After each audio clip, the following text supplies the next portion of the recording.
Welcome to Meet Your Emmy Nominee, and I'm here with Larry King today. Hi, Larry. You're thrilled, aren't you, Mariah? I'm thrilled. We're in your green room today. I can tell the tingle is going through you. Can't wait to do this. We're in the green room of Larry King now. Correct. And we are talking about your 7th nomination with this particular show. Well, I'll tell you the wild thing about Larry King Now and the 7 nominations. This is our 7th year. We've done 900 episodes. But in 2010, after I left CNN, I was honored to get a Lifetime Achievement Award from the Emmys, a big event in New York. It was a wonderful night. Now, usually, when you get a Lifetime Achievement, it means you've accomplished something and you're going to die. Your life is over, right? But then I hooked up with Carlos Slim, and we started Larry King Now with a great crew, and we've been doing it now for quite a while. And then I get, this is 7 Emmy nominations since getting a Lifetime Achievement. And so I don't know if there's a way to check this.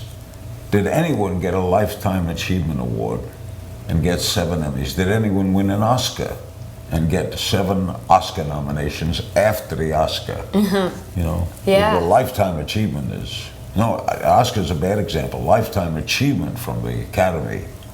I mean, most of them are posthumously. Yeah. So I pinch myself. Would the victory be even sweeter to win this year? I guess it would be sweet. It's I've had such good fortune. I'm so happy with what I've obtained. I'm very grateful. All I ever wanted to be was to be on the radio when I was a kid. That was my goal, be on the radio. I never thought I'd be on worldwide television or there was an internet coming. I never thought that. So, yeah, win would be nice, but it's nice to be nominated, especially because we're the only digital show nominated. You know, for a long time, cable shows weren't eligible for Emmys. We won 10 Cable Ace Awards. They used to give the Cable Ace. Yes. And then the Emmys came into being. We won an Emmy on CNN, and then now to have this, so it would be very nice. Yeah. It's nice to be alive. Do you prepare an acceptance speech? No, I never do that. You never do that? No. That's pompous. Do you have one interview from the past year that you keep thinking about, that's always on your mind?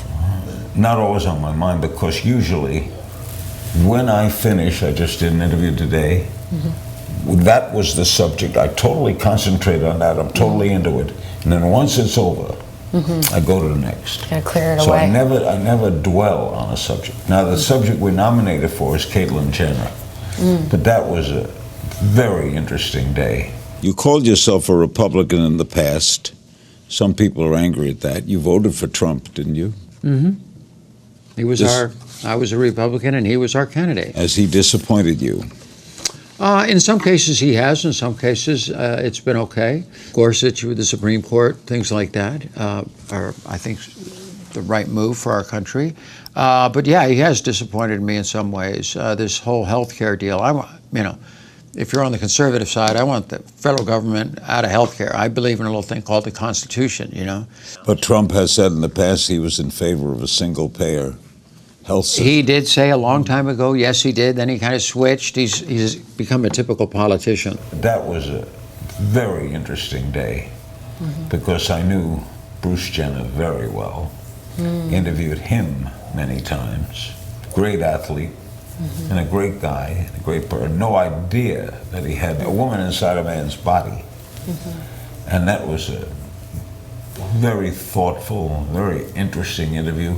I had done transgenders before. In fact, I'd interviewed Christine Jorgensen, who was the first. I interviewed her many, many years ago. And of course, I've interviewed others who have gone through that whole surgery and become another gender. But Caitlyn she was beautiful. She was thoughtful. She wasn't angry that Trump wasn't treating people the right way. I like her a lot. I liked her as Bruce. I like her as Caitlyn. Can you tell when people are being honest with you? You do the best you can. If you have facts in front of you, you'll know. I don't come with an agenda. I don't come, I'm going to get this guy. I just try to draw people out. I've just been curious all my life. I've never explained that.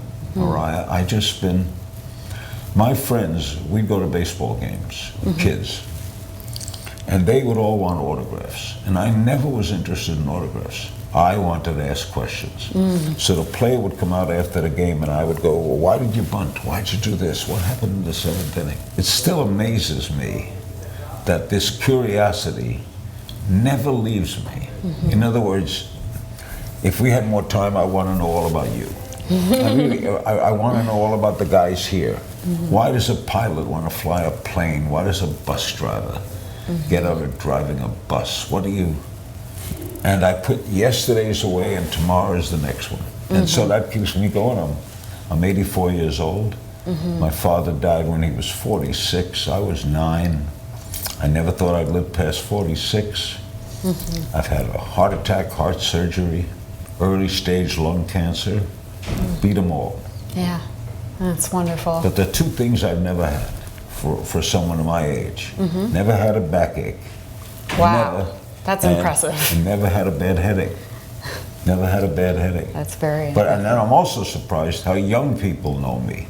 Hip hop people come over to me. I'm eating in a restaurant and this guy comes over. I don't know who he is. He says, Larry, I have to meet you. Well, who are you? I'm 21 Savage. 21 Savage? Yeah. Then I tell my kids, I got teenage boys. I met 21. You what? Speaking of your boys, are there 2 baseball players you would love them to emulate? 2 players you'd like them to become?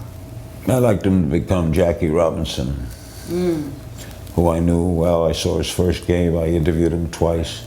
But they're 2 terrific kids. One, the pitcher, is 19. He was drafted by the White Sox. He's going to a junior college. He had some hip surgery, but he's fine now. I think he's going to go to the University of Miami or the University of Tampa. For some reason, he grew up in Beverly Hills. He loves Florida, probably because of the girls. And my son Cannon, who'll be 18 in May, he's a hell of a shortstop. And a lot of teams are looking at him, a lot of colleges are looking at him. He's a hell of a player, but basically they're 2 good kids. But for a father who was not a good athlete, to get to see them play, starting Little League all the way up, there's no bigger thrill. Do you have hope for the younger generation? Do you feel a positive or a negative feeling when you think about the future? Very positive. Yeah. This generation, yeah. Just look at what they did in Florida after that terrible shooting. Look at the youth of today, mobilizing themselves. You're going to see it in the ballot box. They historically do not vote. Yeah. Historically. That will change. Yeah. This group will vote. You'll see it in November. I love their activism. I love their involvement. Well, no matter what side of the political agenda they're on, they're into it. Much more than my generation was. Yeah. But I think if we don't do something stupid like a nuclear war, they're going to be something. Yeah. Can you name one thing from the past you'd like to bring back? Typewriter. I used to do a column every day for the Miami Herald, USA Today once a week when it started. I wrote for USA Today for 20 years. And I love the typewriter. I learned typing in 8th grade and I never forgot how to type. I was a good typist. I love the typewriter. I like regular phones. I'm not into iPhones. I have a flip phone. Remember phones? You know, you picked it up a little heavy and you dialed and I love the sound. You didn't have to hold it out the ear. You didn't have to worry about brain cancer. You didn't have to worry about, oh my God, if I lost my phone. What's my phone? I can't live without my phone. Where's my phone? Can you name 3 moments, let's say within your own lifetime, that you would have liked to have been a fly on the wall? I'd like to have been a fly on the wall